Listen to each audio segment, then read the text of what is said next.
Jeremy's not in on this? No, he's gonna. Oh, I get it. I get where I rate on the level of importance on things. I remember going to Karma. Obviously, for people that don't know, stand-up comedian, great comedian, Greg. and Greg, Dr. Greg comedian. You know, seeing your show was such a different experience because you had such a wide array of talent. You know, you had Reggie doing the voice stuff that Reggie does, and seeing David Coe playing a harp at the same time that you're kind of emceeing and leading this whole unique circus on stage. What got that going? What inspired that?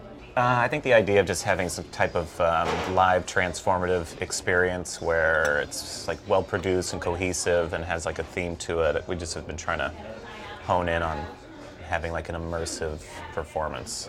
I like the show being like a culmination of just whatever I'm working on at the time and like trying to bring together a lot of different ideas from lots of different, like we always have a scientist and then comedians and like a musical guest and try to have it based around a group of thoughts, so it's always changing. Hang on. What are we doing? What is it? What is this called? We're doing the receiving.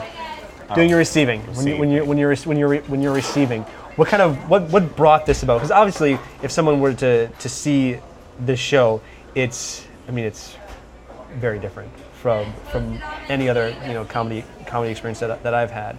But what was your? It's almost like a revival. In that sense. I sense. do like it is sort of like a revival. It's kind of playing on that a little bit. It's also playing on this sort of. Do you ever see The Last Waltz by the band? The band, Lee Von Helm. Yeah. So it's like that idea of there's people coming and they're playing their songs with the band, which is not normal. So like all these kind of big acts are playing one song or two songs with this other group of people that they don't usually do something with, and then everybody knows it's like their last time. So you're like capturing this like special moment. I don't know, the whole thing is sort of on its own keeps like growing and changing and becoming more and more this maybe focused idea of like how can someone come into a place and then leave and actually have like a altering experience where they've maybe had like a minor or major epiphany, like how do you curate that? But at one point did you decide I kind of want to shift this conversation and make it into something a little bit different? I guess sort of early on. Well, I don't know. Maybe when I was like 22 or something around there. Which, who knows how old I am now and when that was, right?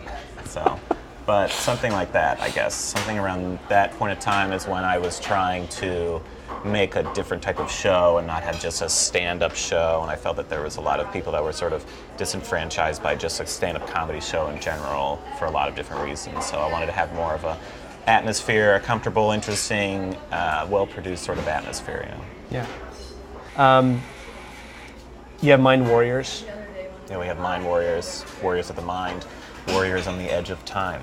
So talk to us about Mind Warriors and what brought that about. Mind Warriors is an interview I do on the show with a person of noteworthy intelligence, usually a PhD holding someone, and they come on the show and they talk about what they're up to and the research that they're right now, today, yesterday doing, and what they think they've learned and how they think any of that can help us, and like what ways can we take away to help? What things can we take away from your research right now that can help us tomorrow? Yeah, I like the idea of sort of a town hall style meeting where everybody gets to participate and have a say in what's going on, because that's what I think we're missing out a lot of, is this connection with each other. People are so separated. You're on your computer, you're at home, and you're away. You're not used to like, hey, let's all get together and we can have a participatory discussion where we're all learning something from people that are right around you who actually know something, and someone up here, and then it doesn't have to be where we're yelling at each other, and we can all kind of have fun and like learn and like be respectful of each other in this way. And I think it's a good it's a good thing to like show people that and like experience that, because it's not so much of that happens anymore. You know, we're so disconnected and separated. So I think that the fact that it works so well and people are so into it is just, that speaks to the idea that we all sort of need to have like a greater connection somewhere. Yeah. Okay, ready? This is the same 5 questions we ask everybody. All right? Oh, this is like inside the actor's studio. Inside the actor's studio. Inside the coffee cup. Right? Inside the Birch bag. And here are your 5 questions, same 5 that we ask everybody else. You ready? Yeah. Who? The cheetah. Okay, sorry. Okay. So we're going to start again. So question number 1, answer the cheetah. Because the question was, what was your name of your high school girlfriend? The cheetah. Yeah. Short hair, long hair. Short hair. That's because I have long hair. Get it? Obviously long hair. Obviously long hair. Long hair. Triangle or a circle? Triangle. Interesting. These are the shapes of my people. Which people are those? You know. Yep. Not really a question.